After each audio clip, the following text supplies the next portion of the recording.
ค่ะพี่น้องเอาแล้วล่าสุดสำหรับทางด้านน้องธิดาลาวศรีวิไลค่ะพี่น้องอยู่บ่อยู่น้องก็ได้มีการเว้าความฝันของเจ้าของออกมาฝันเมื่อคืนนี่ล่ะเนาะพี่น้องเนาะแล้วนี่แหละค่ะพี่น้องการฝันลักษณะแบบนี้หมายความว่าจังไหนคันถามแอดมินนี่แอดมินก็บ่รู้ว่าสิตีเป็นลักษณะจังไหนคือกันค่ะพี่น้องเพราะว่าก็แบบบ่ตีความฝันบ่เป็นวันเถาะนะคะแล้วเอานี่ล่ะความฝันของน้องธิดาลาวมาเว้าสู่พี่น้องฟังหาลางคนแบบเพิ่นรู้จักความหมายจังซี่แหมเนาะพี่น้องเนาะแล้วน้องฝันว่าอย่างไรสิพาพี่น้องไปเบิ่งคลิปนี้กันจักหน่อยสักก่อนล่ะสิมาเว้ารายละเอียดให้ FC แฟนคลับและท่านหลายคนได้เบิ่งได้ฟังทีหลังแล้วไปเบิ่งคลิปนี้กันสู้ฟังกันดูเมื่อคืนนี้หนูฝันว่าพี่เนนน้อยมาปลุกอืมแล้วก็ชวนไปซื้อขนมแต่หนูบอกว่าหนูไม่มีเงินหนูขอเงินพี่เนนน้อยไว้ก่อนวันนี้พี่เนนน้อยบอกว่าป๊าดพี่เนนหน่อยก็เสียเงินมาแต่ใส่ให้เงินเดือน1 บาทมื้อละ1 บาทจังสิเอาเงินมาแต่ใส่ไปซื้อขนมให้กินเพราะว่าหยอดกระปุกออมสินพี่เนนหน่อยทุกมื้อแต่ว่าหังเอาแต่เหรียญไปหยอดพี่เนนหน่อยก็เลยบอกว่าเสียเงินมาแต่ใส่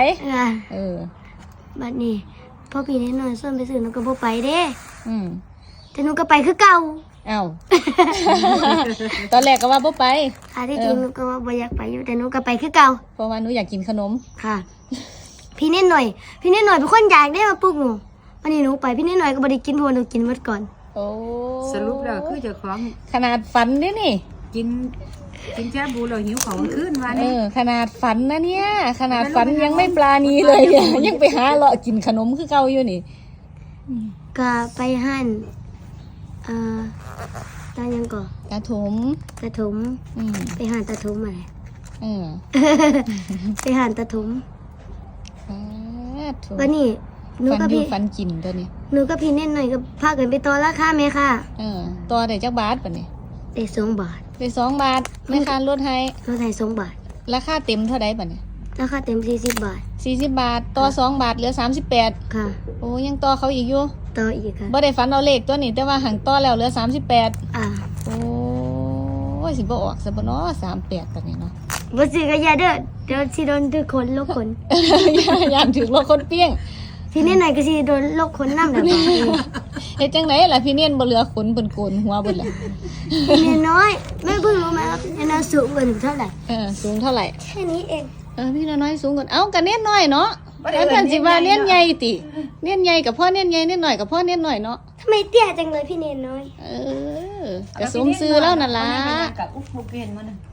ก็สมชื่อแล้วนั่นล่ะมีพี่เน่นน้อยแล้วก็มีพี่เน่นน้อยแล้วก็พี่เน่นใหญ่อีกวะพี่เน่นเนี่ยบ่มีค่ะมีแต่ตุ๊กตาไดโนเสาร์ไปน้ำกันโอ้เอาตุ๊กตานอนน้ำตุ๊กตาไดโนเสาร์กับตุ๊กตาพี่เน่นออมสินเน่นหน่อยค่ะเอาเขาไปเต้นนอนน้ำบัดนี้ฝันเป็นหมู่ไปน้ำกันอาดหลาดทั้งไดโนเสาร์ทั้งเน่นหน่อยดีนะหนูไม่ละเมออย่างไปซื้อขนมอยู่ร้านตาวีนะถุงครับตาถุงโอ้ยเนาะเอาพี่น้องเอ้ยนี่ล่ะความฝันมื้อนี้ก็ตานั่นล่ะค่ะพี่น้องเป็นจังใดสำหรับความฝันของทางด้านน้องธิดาลาวนะคะนี่แหละค่ะพี่น้องในความฝันนะคะน้องก็บอกประมาณว่า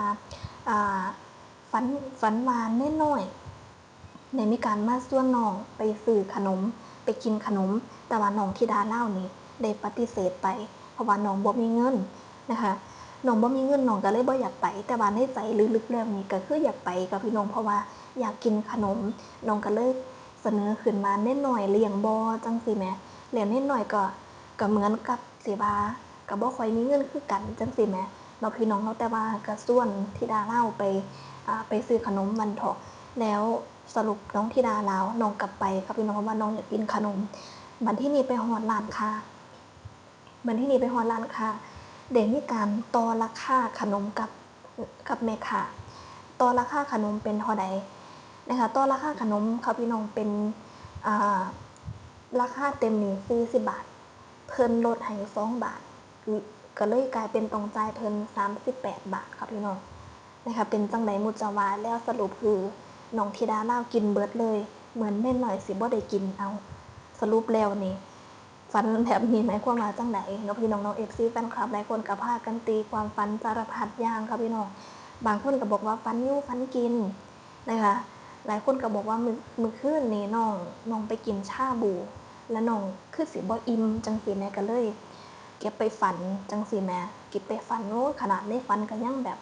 มีเรื่องขนมน้องพี่น้องเนาะเอาเป็นจังไหนนะคะเรียกได้ว่าเด็กหน่อยวัยซ้ำนี้ครับพี่น้องก็ถือว่าแบบเป็นวัยกำลังอยู่กำลังกินนะคะเป็นวัยสิว่าจังไหนล่ะเป็นวัย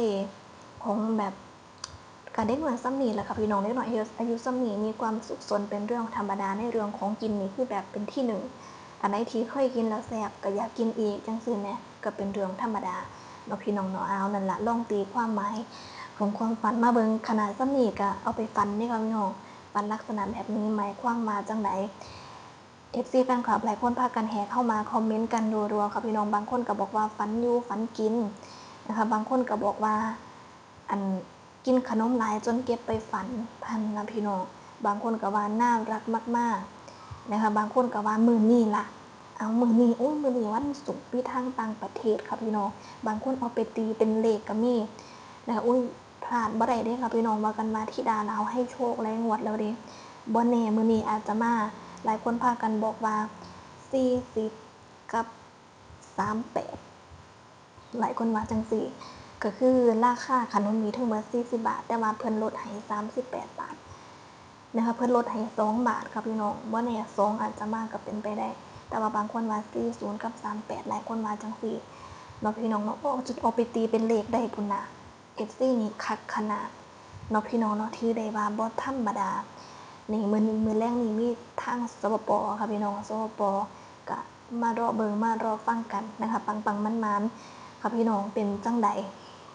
หลายคนบอกว่าอันในฝันยังกินหมดก่อนเล่นอีกหลายคนว่าจังซี่เป็นจังใดค่ะพี่น้องก็ถือว่าเป็นวัยที่กำลังน่ารักเนาะพี่น้องเนาะเป็นวัยที่กำลังน่ารักเอาเนี่ยนะคะพี่น้องมื้อแรกนี่ก็ฝากงานจังน้อยนะคะสำหรับทางด้านน้องธิดาลาวค่ะพี่น้อง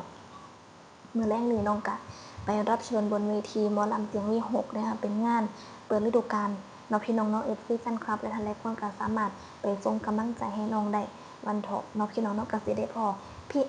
อีกแล้วมารอเบิ่งกันค่ะพี่น้องว่าในวันนี้น้องธิดาลาวน้องสิใส่สุดใดวันเถาะนะคะน้องจะแต่งหน้าทำผมลักษณะอย่างไรและน้องจะร้องเพลงอะไรมารอเบิ่งรอติดตามเรียกได้ว่า FC น้องเยอะมากๆแล้วก็นี่ล่ะในมื้อนี้ทั้งนั้นครูภูได้มีการนำเฮ็ดมาลัยเงินแสนให้กับน้องธิดาลาวเองเลยค่ะพี่น้องมื้อแรกนี้ก็สิได้พ้องให้น้องเนาะพี่น้องเนาะก็มารอเบิ่ง รอติดตามกันวันเถาะนะคะว่าสิเป็นจังไดเรียกได้ว่าครูภูนี่ลุยเองเลยเนาะพี่น้องเนาะเบื้องหลังของทุกๆอย่างเบื้องหลังของความสำเร็จของน้องธิดาลาวกับบุคคลนี่แหละค่ะพี่น้องเอานั่นล่ะนะคะFCแฟนคลับหลายคนก็ลองตีความหมายมาเบิ่งนะคะว่าคันฝันลักษณะแบบนี้นี่มันสิตีเป็นลักษณะจังไดนะคะบางคนก็ว่าบ่ได้มีความหมายก็แบบตามตัวเลยน้องอยากกินขนมน้องก็เลยฝันไปซื่อๆหลายคนคิดว่าจังซี่แต่ว่าบางคนว่าคันตีเป็นเลขนี่ตีได้อยู่หลายคนว่าจังซี่อันนี้ก็แล้วแต่สิพิจารณาแล้วพี่น้องเนาะเอานั่นนะคะพี่น้องสำหรับคลิปนี้ก็ขอจบคลิปไว้ซ้ำนี้ซะก่อนเนาะค่ะแล้วก็มาสวัสดีค่ะ